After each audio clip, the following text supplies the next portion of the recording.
Hello' guys, আজি মই ঘৰত আহিছিলোঁ। ঘৰত আহি থাকোঁতে তাৰপিছত আহি গ'লোঁ এইপিনে মদন কামদেৱ হৈ। তো ইয়াতে সোমাই দিলোঁ আৰু আপোনালোককো দেখালোঁ এটা নাজাৰা মদন কামদেৱৰ।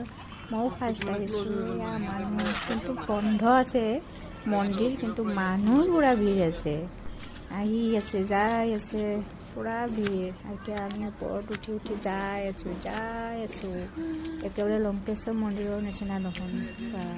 মই যে ফাৰ্ষ্ট আহিছোঁ দেই, মানুহৰ পূৰা ভিৰ আছে, কিন্তু মন্দিৰ বন্ধ। গধূলি হৈছে যে পূৰা বন্ধ কৰি দিছে। এতিয়া ওপৰত উঠি যাওঁচোন, কি চাব পাওঁ আপোনালোকেও চাই থাকক।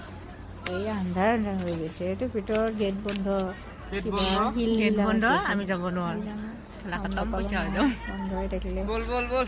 এইয়া নাজিৰাটো কিন্তু ভাল হয় ন, ধুনীয়া আছে, চবে ফটোশ্বুট কৰি আছে।